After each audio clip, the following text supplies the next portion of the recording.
Porque se nós chegamos à conclusão de que através dessas instituições, do parlamento, das eleições, porque são completamente controladas pelo grande empresariado e pelos banqueiros, não vão vir daí as mudanças que nós precisamos fazer do país, se nós entendemos que somos nós mesmos, né, a nossa classe, a classe trabalhadora, que teremos que construir essas mudanças, nós temos que ter instrumentos para isso.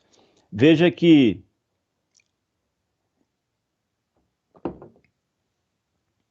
a revolução, ela não é feita pelo partido. Quando eu digo que é necessário um partido revolucionário, eu não quero dizer que o partido faz a revolução.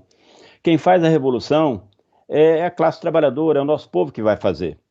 Porque justamente porque o capitalismo é o que é, ou seja, degrada cada vez mais as condições de vida das pessoas para enriquecer meia dúzia de banqueiros, vai impondo uma condição de vida cada vez mais insuportável para a maioria da população do planeta, para a classe trabalhadora, para os setores excluídos da nossa sociedade, para os setores oprimidos da nossa sociedade, é que ele vai gerando as condições para a revolta e para um levante da população.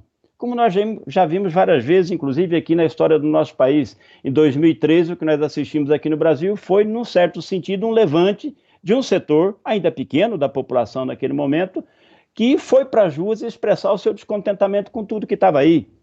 Foi ainda uma parcela pequena da população, foram grandes manifestações, algumas milhões de pessoas, mas nós temos 200 milhões de pessoas no nosso país. Esse processo, se nós analisarmos de lá para cá, a vida da população melhorou? Não, a vida nossa piorou. Essa pandemia, para além da saúde, das centenas de milhares de mortes que vai causar, vai gerar uma catástrofe econômica que vai piorar ainda mais a condição de vida da grande maioria das pessoas. E é isso que leva as pessoas a se revoltar e a ir para as ruas, né, contra tudo isso que está estabelecido neste país. Essa, a força da revolução, a força para realizar as mudanças que nós precisamos, está justamente nessa mobilização do povo. E quem causa isso, quem gera isso, é o próprio capitalismo, com a desgraceira que causa na vida das pessoas.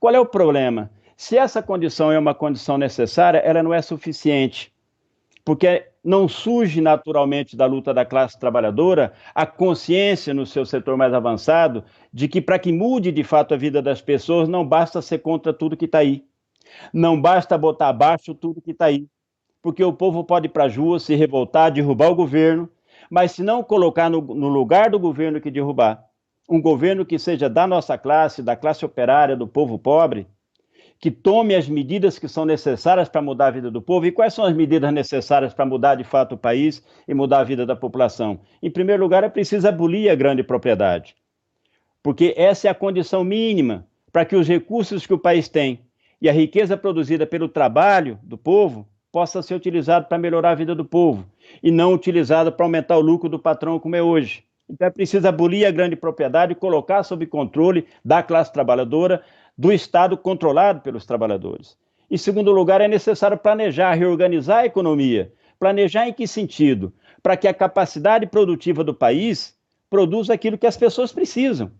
O Brasil é um dos países mais privilegiados do mundo em termos de terras próprias para a agricultura, para produzir alimento, clima favorável, água.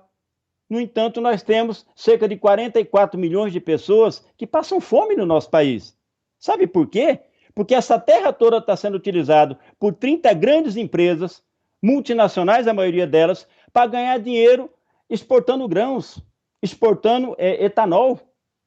Então, os recursos que o nosso país tem não são usados para atender a necessidade do povo, são usados para atender, para dar lucro para o patrão, para o banqueiro. Para que a gente possa mudar isso, é preciso acabar com a propriedade e planejar o funcionamento do país, a produção do país, para produzir aquilo que as pessoas precisam para ter uma vida digna.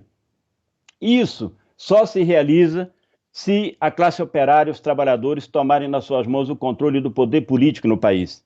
Esse processo de transformar uma rebelião da classe trabalhadora, da população, contra tudo que aflige, que precariza a sua vida, contra essa humilhação, a expoliação, a violência que lhe é impingida pelo capitalismo todos os dias.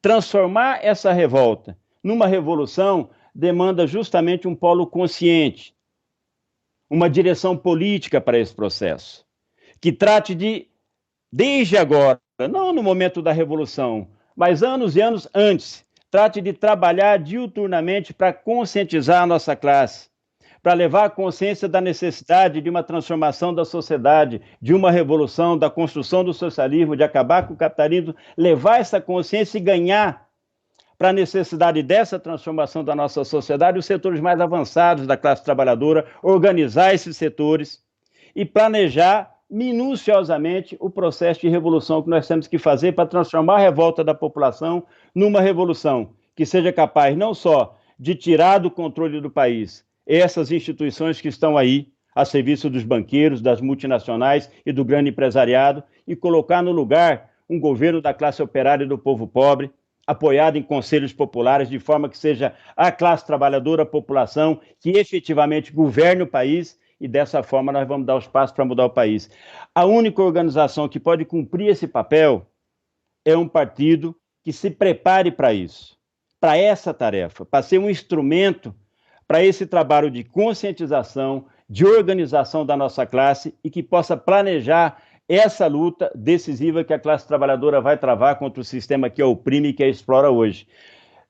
Uma organização que possa cumprir esse papel é um partido leninista, é um partido revolucionário. Por que que as outras organizações não podem cumprir esse papel, como os sindicatos, como os movimentos?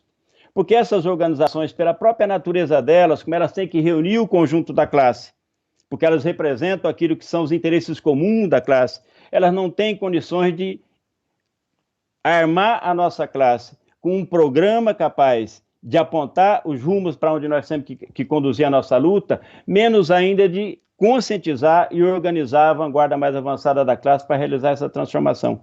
Então esse é o papel de um partido, o papel desse polo consciente na luta da nossa classe. Luta que tem que ser construída desde agora, para que no momento que a nossa classe se rebelar, nós tenhamos justamente esse polo consciente construído capaz de dar uma direção para a sua luta e levar a transformação que nós precisamos na nossa sociedade.